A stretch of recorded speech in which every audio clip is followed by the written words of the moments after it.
to Hooked on Brooklyn. I'm Brooklyn.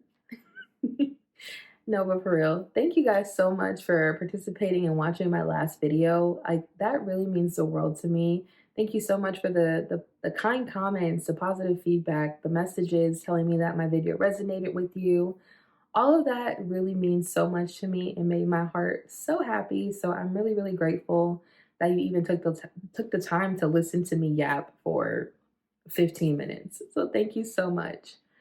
Now, before we get into today's video, we're going to take a moment of silence for the loss of our dear friend, TikTokiana. Okay, let's bow our heads.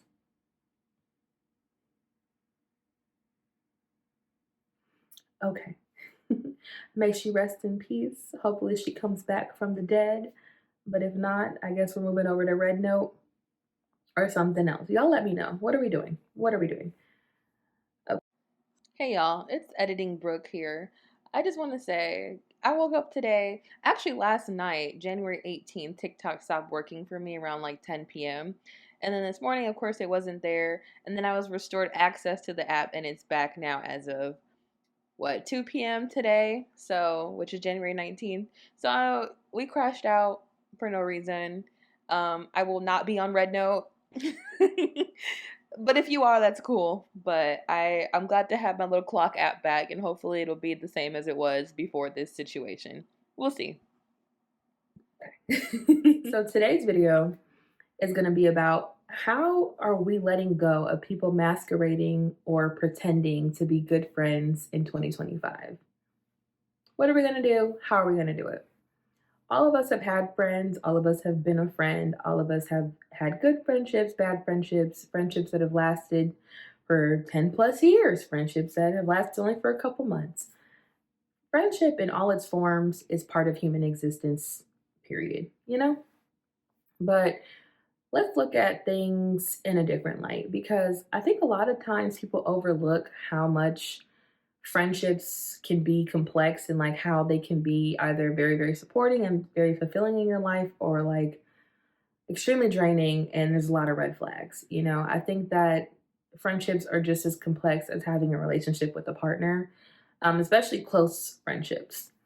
And I think a lot of people value history with the person over the health of the relationship or the friendship itself, right? So let's define masquerading as a good friend. In my book, and how I'm going to define it in today's video, is someone who acts supportive on the surface, but deep down is like rooting against you, conspiring against you, preying on your downfall type of thing, right? And now, masquerading as a good friend can look a variety of ways. It can look like someone who shows up when you win, but when you have an emotional need or you need someone to talk to, they're nowhere to be found. It can show up as that person asking for a lot of favors, asking you all the time for things, and treating you like a friend of convenience for them. But when you need something from them, again, nowhere to be found. It can also show up as someone giving you a lot of backhanded compliments, saying things like, "Oh wow, like I didn't know you could pull that something like that off," or like, "Wow, I'm really surprised you did that," or "Wow," like people who don't have really nice things to say, but it sounds nice. That's not a good friend. And you may not even realize it in the moment. You're like, "Oh my God, like, right, like, I can't believe I did it either." But not only are they being a bad friend, but you're now also putting yourself down without maybe even realizing that you're putting yourself down. And that ain't cool. Some other ways that it can show up or that it can, that masquerading as a good friend can be is like someone who is always consistently trying to one up you.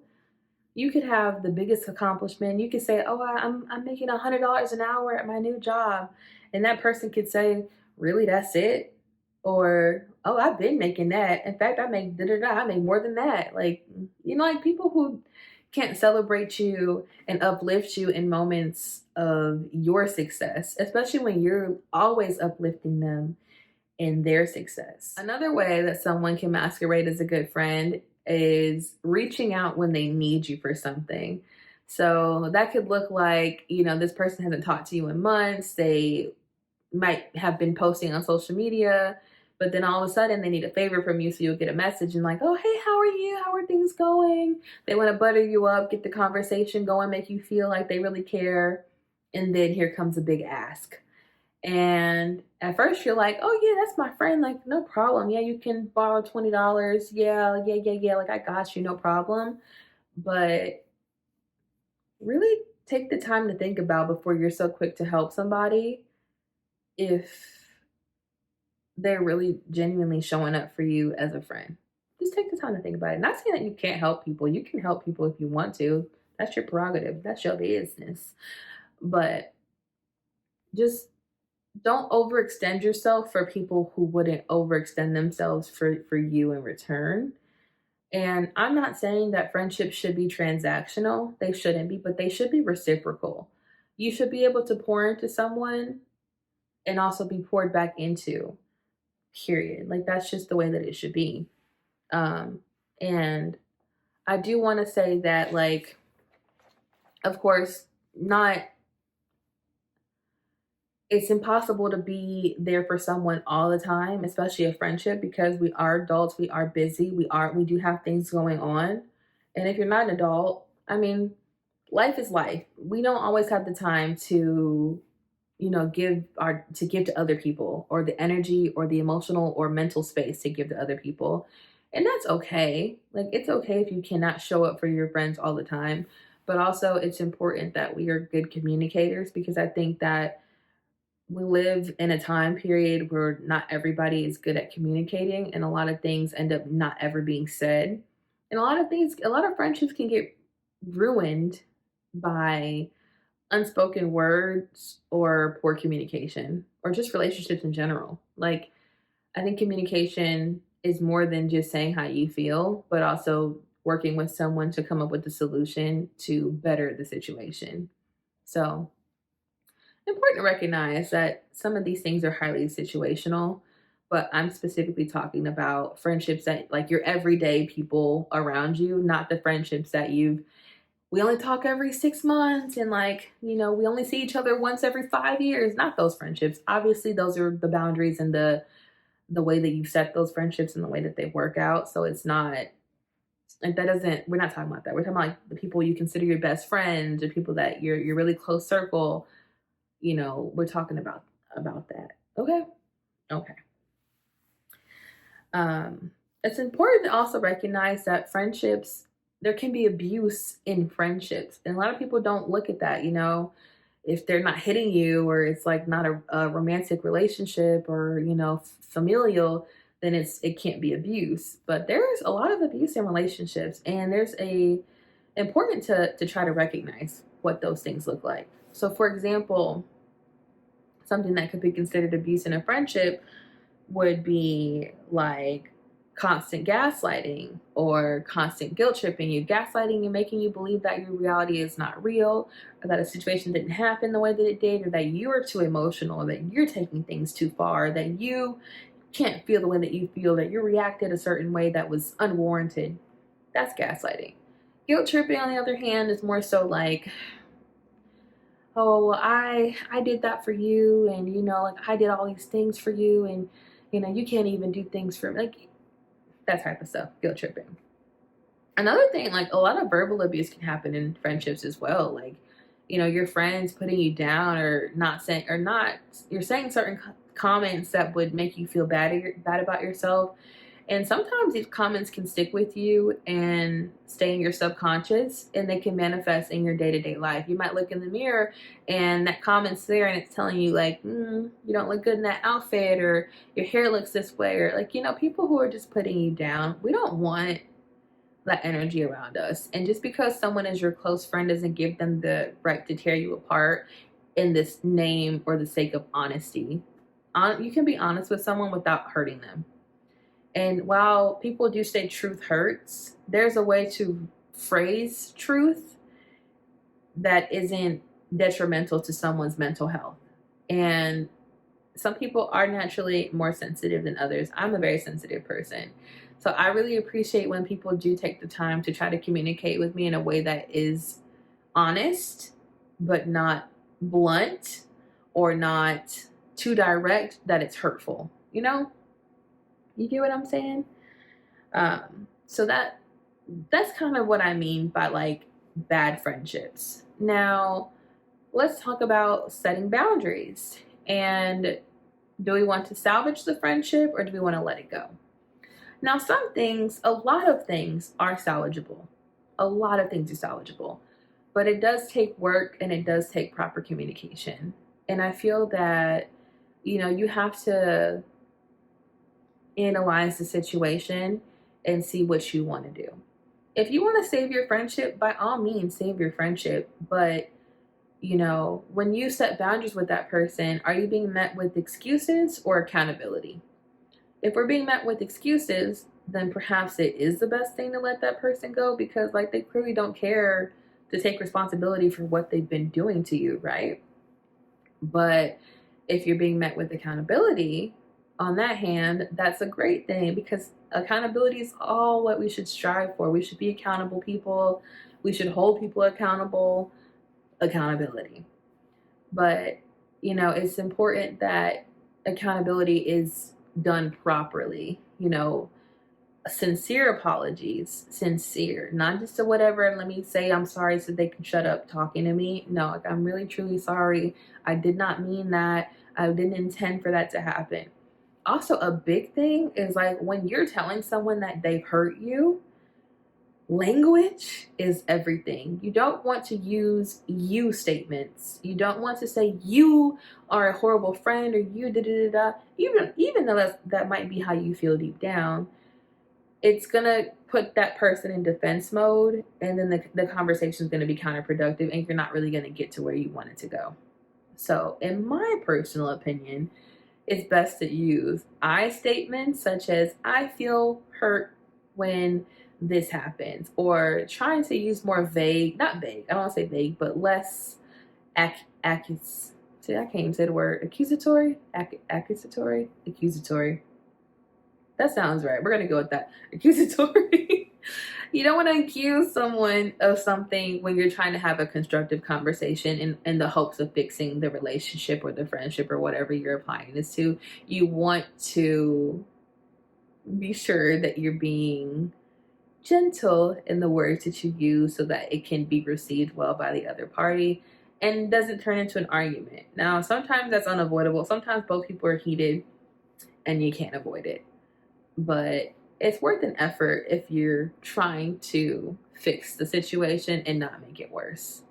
And I also think it's really important that like you're not too quiet when people are hurting you, because I think a lot of us are afraid of confrontation, or we don't want to risk losing someone or risk hurting someone else or risk them retaliating or saying something worse to us. So we're quiet and we take the abuse or the verbal, stuff, all that kind of stuff. Like, I think that we're just quiet. And I think that this is your year, my year, our year of just not being quiet in situations that are hurting you or attacking you or making you feel less than. Speak up and speak up in that moment.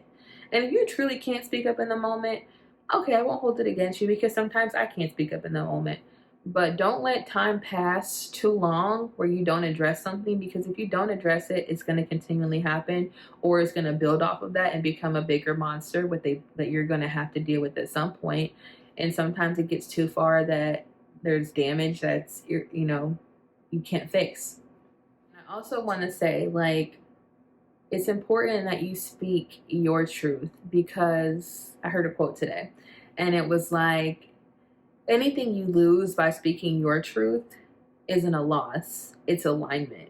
And I was like, that was pretty good. And like, you'll get to know as I make more videos. I'm a quote girly. I love a good quote.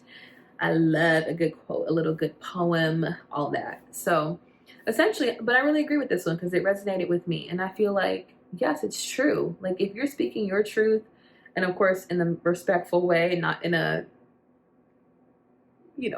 rude way, and that person isn't receiving your truth or doesn't believe in your truth or isn't supportive of your truth, then, and they want to walk away from your life, it's not a loss. It is alignment, because maybe that person, not maybe, but truly, that person wasn't meant to be on your path. That person isn't meant to be in your life. They're not serving you. You're not serving them. Okay. And that was what you needed to let it go. So I think living in your truth authentically requires you to be truthful with other people in the best way you can. If y'all hear my husband snoring in the background, I'm sorry. I can't do nothing about it. He is tired. But I'm going to keep my video going because I have things to say. So, all in all, I say that to say that friendship is complex and it is a relationship just like a romantic one or one with your family. It has to be nurtured, it has to be cared for, and it has to be, you know, taken into consideration how the other person may feel about certain things, but it also needs to be healthy. You know, you can't have a friend that is jealous of you having other friends. You can't have a friend who's possessive over you, and doesn't allow you to do certain things. You can't have a friend that's expecting you to show up for them 24/7, 365, but they can't even answer the phone when you need $1 to get on the bus. Like, these types of things are essential for you to consider, and also to help you look at your life and see how you're framing it. I think that it's important that you put yourself around people that pour into you, this into, and that you're also pouring into. Like, you want to be surrounded by people who are giving you energy, giving you life, because your time and your energy is your wealth. And that wealth can deplete very quickly when you have the wrong people around you. So think about that, ponder that, consider that. You know what I'm saying? But outside of that, we can talk about us being a bad friend. Like, I've been a bad friend for sure on more than one occasion, and sometimes it was on purpose, sometimes it wasn't. But hey, part of it is part of those things. It's growth. It's major growth for me. But you know, I have to recognize that there have been times in my life where I just couldn't be present for everybody or for everyone. And there were times where I expected too much from my friends. I expected my friends to be there way more than like they needed to be, or I leaned on them way too much emotionally, and couldn't stabilize my emotions on my own. So I ruined some friendships on my own, and some were ruined by other people. It is what it is, but each one was a opportunity for me to learn more and how to become a better version of myself and to become a better friend for future friendships. So, step one of being a bad friend and fixing that or improving that is taking accountability and having self awareness. And everybody should be, or should strive to be, self aware, because, I mean, realistically, why wouldn't you want to be self aware? Why wouldn't you want to be better or improve upon things or realize the things that you're doing wrong so that way you can fix them? And once you have that self awareness, I mean, that's half the battle. It really is.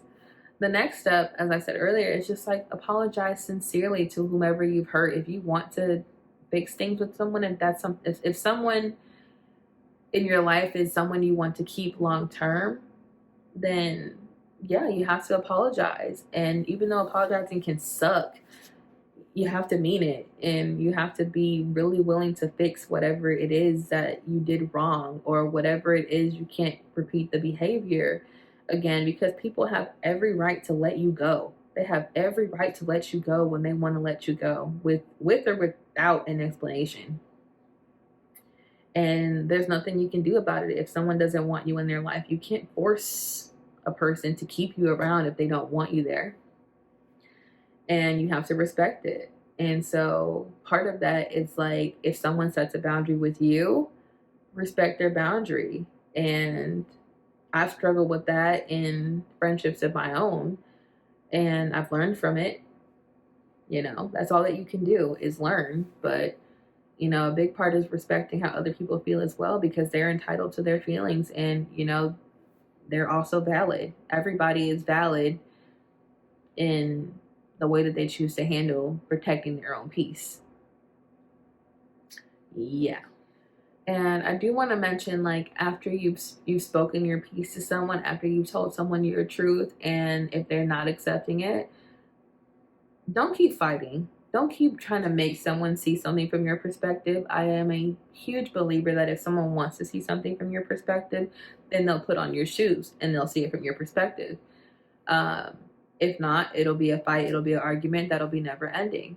And that's not really productive. And I also feel like, if someone's comfortable with letting you go as a friend, then that's enough for you to see that this person wasn't genuinely invested in the friendship. Or maybe you've been a really bad friend and like they really just can't take you no more. But let's hope it's the former and not the latter. And if it's been the latter, again, accountability, self awareness, improve, create a plan, be better, do better. For real. But anyhow, um, I was really trying to formulate my thoughts here. It was really late when I recorded this video. Forgive me. I was going to cut it out, but it was kind of funny, so I kept it.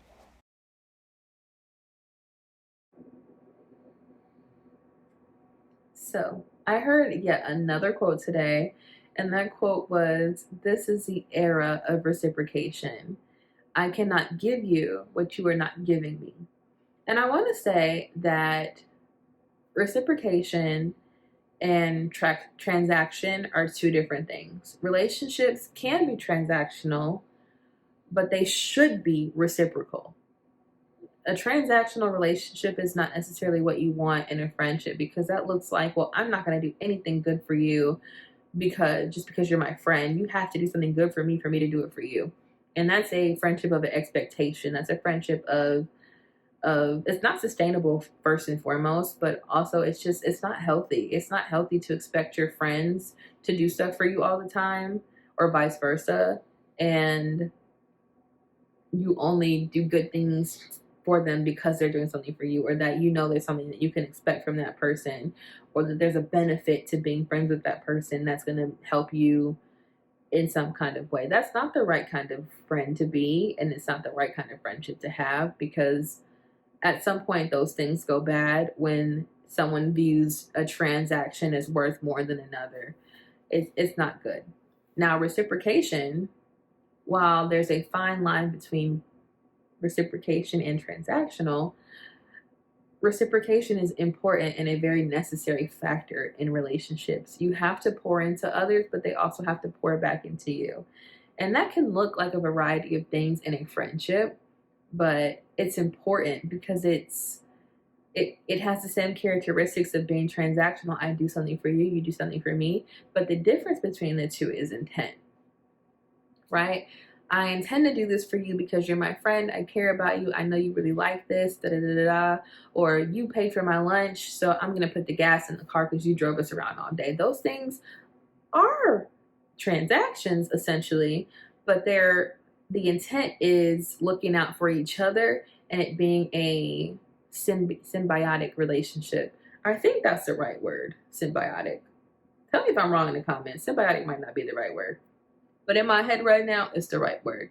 A relationship that is feeding itself, each other, is giving and taking in a healthy way, not giving and taking in an expectation kind of way.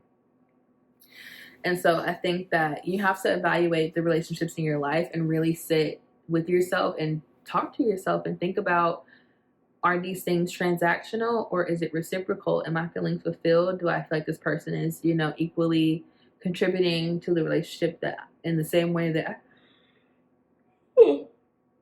excuse me, y'all. It is late. It is 1:35 in the morning. But we got things to talk about, so we're gonna stay up. But no, for real, like you have to sit with yourself and talk with yourself about it and figure out if it is a healthy balance in your relationships in general. And if it's not healthy, then you have to create a plan to address that, because what's going to happen over time is it's going to continuously grow to be more and more toxic and unsustainable, and then you end up losing the relationship, or it ends up damaging the relationship permanently and things will never be the same, yada yada yada. My point is that we always want a reciprocal relationship, but we never want it to be transactional, unless you're a sugar baby. Then you You do what you gotta do. Okay. Overall, I just want to say that it's important in life, period, to choose peace over history when it comes to any type of relationship. It doesn't matter if you have years, months, days, weeks with someone in a friendship or a relationship. If it's not serving you, if it is draining you more than making you happy, if it is tearing you apart, choose your peace and choose it always, because peace is priceless. There's not a price that you can put on peace. However, your time, your effort, your capacity, that's your wealth. And that can be depleted extremely quickly when you have the wrong people around you in life. So it's very important that you take the time to evaluate your life, your relationships, and your friendships, especially this year, because this year is our year of growth, our year of healing, our year of change. And we want to embrace all of that change positively. We want it to be positive. And I feel like we have to eliminate things that are not creating positivity for us. And, positivity is not going to come move into your life if you have too much clutter in your mental and your emotional or even in your physical space. Like, it's not going to come in. So in order to welcome that in, we have to declutter, we have to free up space on our hard drives to allow for that energy to come in and for us to receive it. So really, really, tap into that and do what you have to do to rearrange things. Don't let these things carry on for too long. Use your voice, speak up, and choose peace over history. Protect your peace at all times. And if you have been a bad friend or a bad partner or a bad anything, figure out ways to improve that, because being a bad friend or a bad partner doesn't make you a bad person. It just means that there's areas that you just are weaker in and that you can strengthen.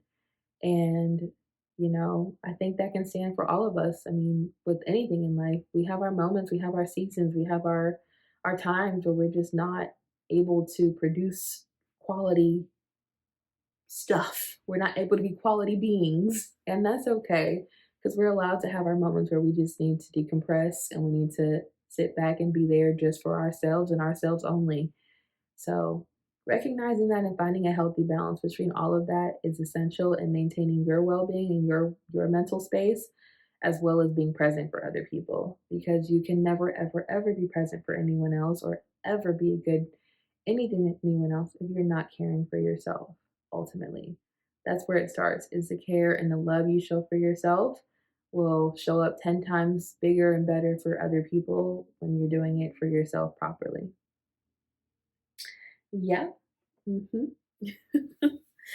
But I say all that to say, you know, make this year a year where you feel great, and remove things that don't feel great and put more things in there that do feel great. If it feels awesome, if it makes you happy, do more of it.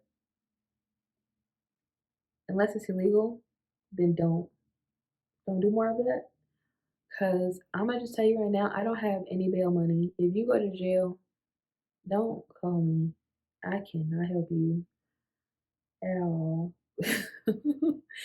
um, and yeah, but and if it's also not hurting other people, do more of it if it's not hurting anybody else and it's also not illegal. Do more of that. Yeah, yeah. Outside of that, all though, I hope you all are having a great, great, great January. We are just flying through this month. Before you know it, it's going to be February, and I don't know, but thank you so much for tuning into today's video. I really appreciate it. Drop a comment down below. Tell me your favorite part of the video or a funny friendship story. Or shoot, what the heck are you letting go of in 2025? You letting go of that man or that girl or them shoes that don't fit? hmm For real though. Thank you so much for watching. I will see you guys in the next one. And if you like this video, please don't forget to like, comment, share, and subscribe. Bye. Oh, and I know y'all getting hooked on me. I know y'all are. I know y'all getting hooked on Brooklyn. I'm really all in. Y'all see that? That's right. Come subscribe. Come subscribe. You're real being. Come subscribe. Bye.